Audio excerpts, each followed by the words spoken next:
Arizona Wildlife Views, brought to you by the sale of hunting and fishing licenses and the Heritage Fund, lottery dollars working for wildlife. Some projects made possible by the Sport Fish and Wildlife Restoration Fund.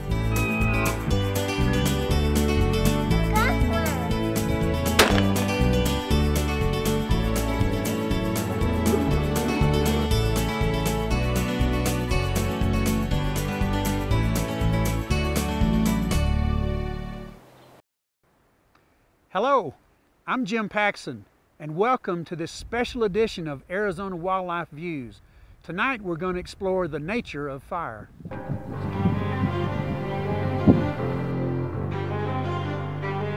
It's still really vivid in my mind. Rick Davalos, the district ranger, called me and he said, "Hey, we have a little fire in the Wallow Wilderness," and he said, it's probably going to be a problem. Of the Alpine Ranger District, we have approximately 450,000 acres. About 80% of it was burned. When Crown Fire moved through here, it was moving faster than a man can run. The sound was almost excruciating. If you can consider putting your ear close to the track when the train goes by, or when you're behind the jet and they throttle up to take off, it's a sound that once you've experienced, you'll never ever forget. And it's 5 o'clock and pretty dark. Greer was another area. It's amazing we didn't lose the whole town of Greer. The firefighters were able to save the cabin. This was a historic fire year in Arizona. We've seen more than 30 big fires and more than 1.1 million acres burned. This fire, the Wallow Fire on Escudilla, was 538,000 acres. That's a mega fire. Of all the wildfires that tore across Arizona in 2011, none was larger than the Wallow Fire in the Apache Sitgraves National Forest. On May 29th, it blew up out of an unattended campfire in the Bear Wallow Wilderness, and it took firefighters 6 weeks to contain it. In that time, it charred more than 840 square miles of eastern Arizona, destroying 32 homes, 4 businesses, and more than 30 barns, sheds, and other buildings. It was the largest wildfire in Arizona history. When it first started, it was no different than any of our other fire starts. We had quite a few fires this summer, and local resources would respond. The first day of the fire, though, we knew we had something different. So I actually went to the ranger station that night and talked to the district ranger, and we'd ordered what we call a team, a Type 2 team. These teams are developed and trained specifically for the larger type fire incidents. And at the time, we thought a Type 2 was sufficient. We thought, we knew it was going to be a large fire, but we didn't know how large. So the Type 2 team actually, we called them on, that was a Sunday when the fire started. The team was there Monday morning, do the in brief, and then actually took over the fire, I believe about 6 o'clock Monday night. And then from there, the Type 2 team had it for a number of days, not very many. Extreme growth, extreme potential, and then we called in a Type 1 team to manage portions of the fire. So we had a Type 1 and a Type 2 team in, and then after it made the run to Alpine, we came in with what we call a area command. And area command set up, and at one time I believe we had 4 Type 1 teams working the fire. Unseasonably strong winds blowing 50 to 60 miles per hour, coupled with low humidity and plenty of dry fuel, drove the fire to grow at a massive rate. The reason the fire got so big was the weather. There's no doubt. I've heard all kinds of stories and rumors about, well, you didn't do this or you didn't do that. We had people on it immediately, and it just, wrong time, or right time, however you want to look at it. We know that it's going to be big. We know that the prevailing winds out of the southwest. We know the direction it's going to be going. We start looking at anchor points or a location where we might slow the fire down or possibly hold it. It grew the first night. It had spotted. There were a couple of different fires burning on either side of the road. One in the wilderness, down in the wilderness, and the other up what we call Fish Creek drainage. And it was probably, I believe one of them was 600 and the other was about 800 by midnight that night. So it had grown fast, and then of course exponentially from that. We had certain periods of the time during the fire it would grow 60, 70, and 80,000 acres a day. So really unprecedented type of growth that we were seeing. The winds would blow hot embers from the main fire, causing spot fires up to a mile away. Those fires would then burn together, creating a megafire that was almost impossible to control. One tactic the firefighters used is called burning out. The goal is to remove the fuels between the main fire and a defensible area, usually a road, where they hope to slow its progress. Most of the time we like to use the roads because you have a wide vegetation-free surface. And so if you have a roadway that's say 25 feet wide, that's your barrier. But once again, these fires, because of the intensity, because of the climate, and because of the topography, they do a lot of spotting. So if it spots 30 feet with a 25-foot line, you've got trouble. So what we do is we start working back from this anchored position, that's a road, a trail, or a fire line, and start increasing that distance. And so that's what the burning out does. It allows you to remove the fuel between your primary control point and the fire itself. So the more you burn back, the greater expanse then you can contain spot fires. And if you have enough time, you can actually burn miles back away from a contact point. Unfortunately, with 40 and 50 and 60 mile-an-hour winds, we weren't able to do that all the time. The furthest I've heard this fire spot was 3 miles, but that's a long ways. While the firefighters battled the main blaze, the towns of Eager, Springerville, Alpine, and New Trioso were being evacuated. Residents took what they could carry and hoped they would find their homes still standing when they returned. But towns weren't the only thing being threatened by the Wallow Fire. The Sipe White Mountain Wildlife Area is a 1,300-acre historic ranching property that was purchased by Arizona Game and Fish in 1993. It's considered the crown jewel of the department's wildlife areas, and it lay directly in the path of the blaze. Well, you know, the first day on May 31st, I think, I looked to the south and saw a little puff of smoke and thought nothing of it. You know, it's happened before many times. And each day it grew and grew and grew, and by about the third day, I said, well, this has the same conditions as the rodeo Chetaskai, and the fire is in control, and it will most likely come here. You know? And so that's when I started preparing for it. And Brian and his wife Brenda mowed the vegetation around the ranch as short as possible, moved expensive equipment to safety, and ran the sprinklers day and night. When the power went out, they were able to keep a diesel generator running to supply power to the wells and keep the water flowing. Eventually, help arrived. As we came into the property, Brian and his wife Brenda were watering down the buildings, a lot of them having wood sides or wood roofs, and watering down the grounds, which were quite dry. And we just asked him how things were, what the conditions were, and he said that he was kind of concerned, and we could sense the concern in him. Brian is a very outgoing, happy individual, and he was a little tense that day. So we came back to the office, gathered up enough supplies, food, to spend a couple days out there, headed back out, told a couple of our other co-workers what we were doing, and spent the rest of the day, Monday afternoon, spraying down buildings, trying to soak the grounds and maybe prepare the property for the potential for that fire to move over the property. that day of the fire, when it came, I had 8 department employees here from Region 1. We expected a Forest Service or an engine, a structure crew that was going to help us, but it was such a intense day for the firefighters. It was the worst day of the fire. It burnt 80,000 acres that day, and so it was just us. They didn't show. They were busy, you know.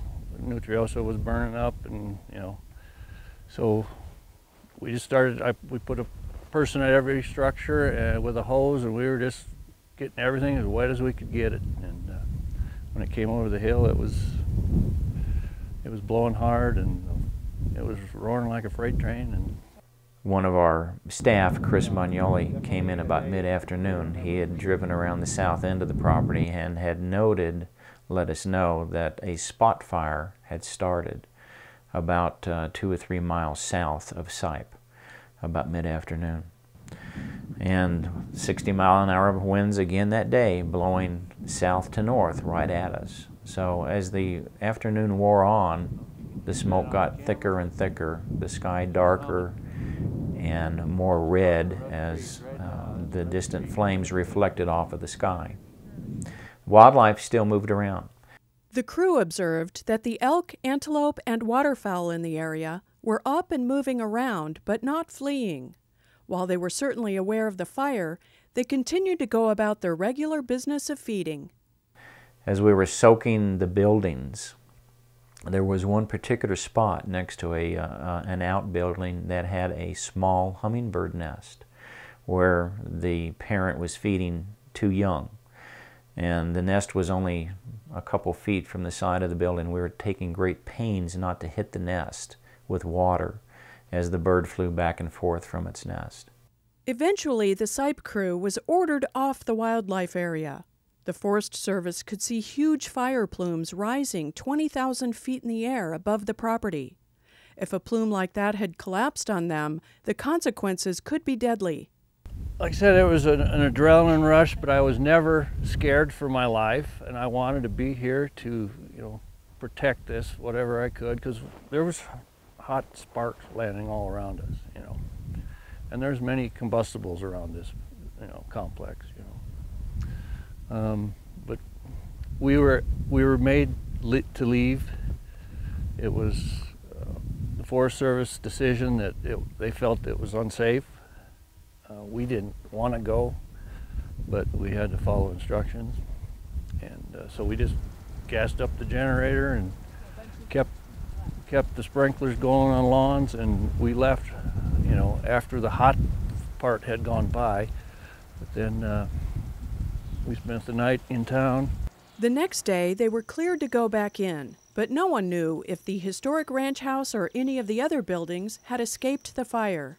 Now, as we went in, it was very interesting to see where the fire had gone through that night. It had burned up to some edges of some roads. One side of the road would be burned black, the other side would still have the vegetation there. But we saw all different types of wildlife still in the area as we drove in. Just a few feet from burned areas, there were elk, groups of elk. And then as we got back over the meadows of Sipe, where the previous day the meadows had been intact and there were antelope out feeding in those meadow bottoms, the majority of the meadows at that point in time were black, about 90% black, but some green spots here and there where vegetation still stood. And as we looked real close, the antelope were still feeding in those small green areas. 90% blackened, but they had not fled in fear and in panic. They simply moved to one side or another and allowed the fire to go by and moved into some areas of safety or areas that just weren't going to be impacted by fire. And they were still there. The grass was smoldering, the antelope were still feeding, the elk were still feeding. As we looked up and down Rudd Creek, the waterfowl were still flying up and down the creek. The 4 ducklings on the Sipe pond were still feeding in the pond. As we got back to the buildings, fortunately for the grace of God, we found that the fire, which had burned within 200 yards of our southern buildings, the wind had shifted at the very literally last second and moved the fire to the side, and it went around the Sipe buildings and then fanned back out to the north. So the buildings were still intact.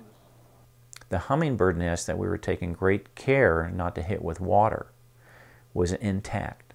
The Although branches and trees were broken out of large trees, the nest held in place, and the mother was still flying back and forth, feeding the young. None of the main structures were lost. However, the fire did consume the historic Nelson homestead cabin that was built in the late 1800s on the south end of the property. There are some areas back up against the forest here that was thick timber that burnt very hot, and that was a bad fire that will take years to repair. And every time that I talk about that scenario, and I look at the photos of Brian standing in different places on the property that he's put his life into, I get emotional. And still here almost a year later, it's hard to talk about it. It means a lot to quite a few of us for many, many different reasons. So we're very thankful for what happened, for the hard work, and even putting our personal safety at risk to a certain degree in the face of the fire. Quite a few of our folks really stepped up and did what they thought was right at that particular time. The efforts to save Sipe were only one example of what was happening all over the area. While the main buildings at the wildlife area were saved, the town of Greer wasn't so lucky. 21 homes in the small hamlet were lost.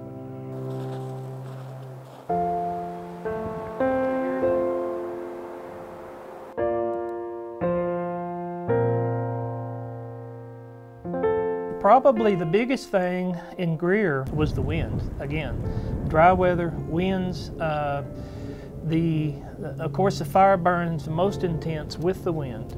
And we'd been battling around Greer trying to keep it out of town, and it kept creeping down the mountain, and then the wind would pick it up and it'd just make runs in towards town. But the wind was very strong that day. And once again, it was a combination of bad things and good things coming together. Bad things being the wind and the weather, still extremely dry. And the good thing was the treatment.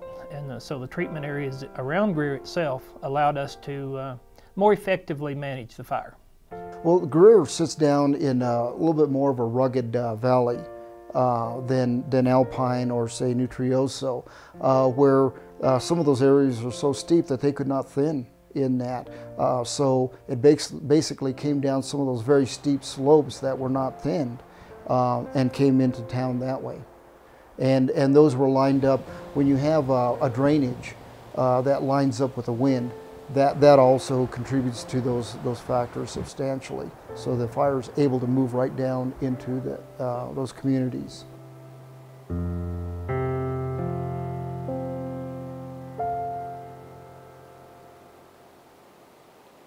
While the massive fire was causing havoc for firefighters and property owners, the wildlife that live in the forests seem to be doing their best to stay out of harm's way.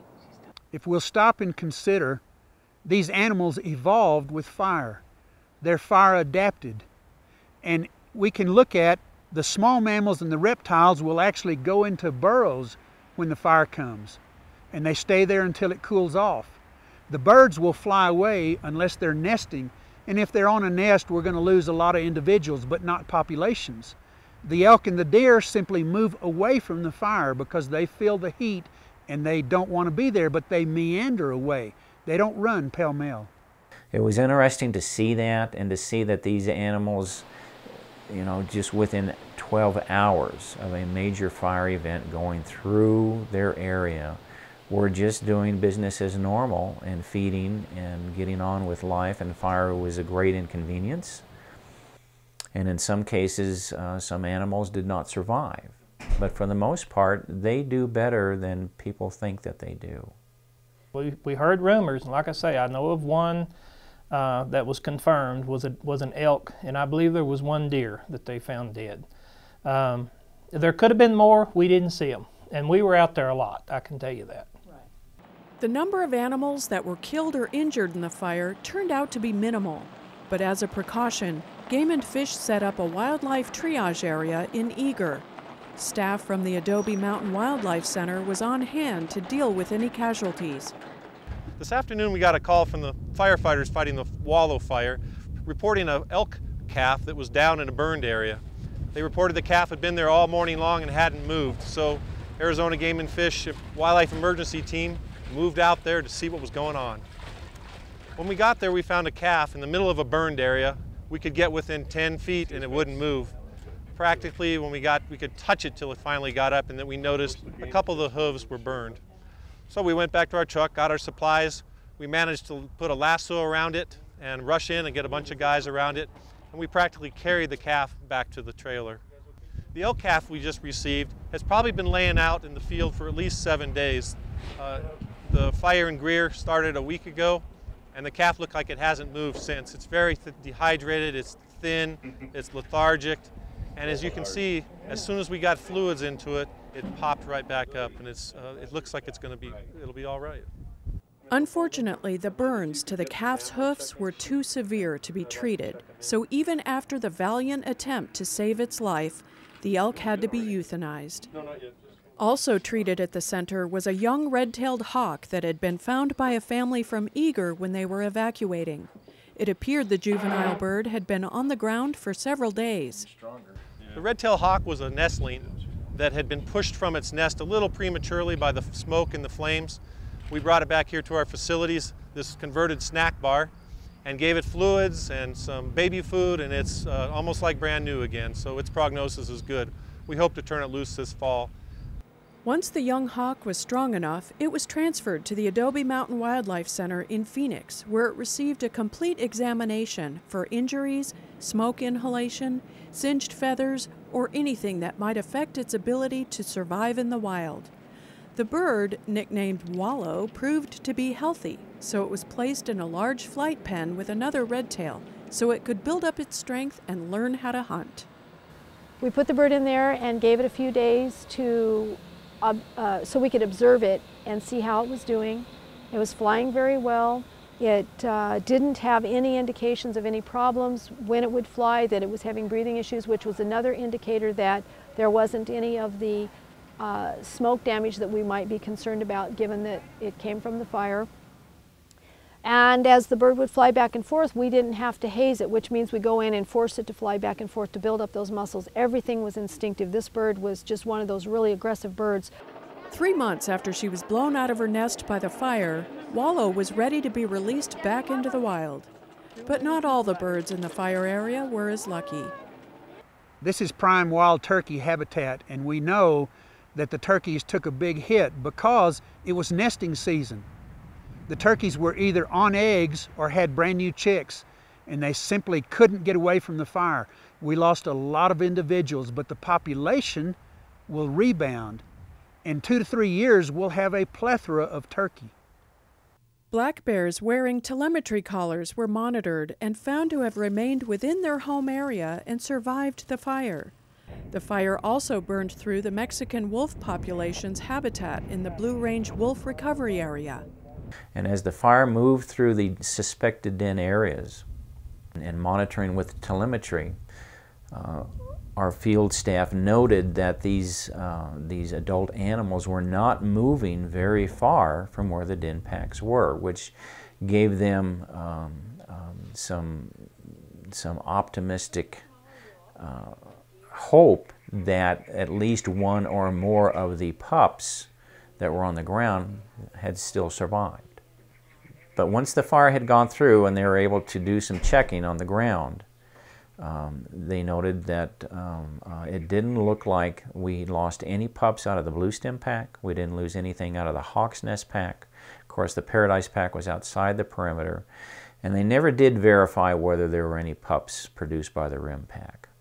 So again, different survival strategies by different types of animals. We can witness this here in this stand. Less than a week after the fire blazed through, you can still see that there are live tree canopies and there are songbirds all over the place. I can hear yellow-rumped warblers, I've seen northern flickers, American robins, and just now we found a pygmy nuthatch nest that's in a snag, a cavity in a snag. The snag was cut for fire safety precautions, and the nest is still active. Wildlife is incredibly resilient in its ability to survive even the most difficult of situations. Thank you for joining us for part 1 of our special coverage, The Nature of Fire.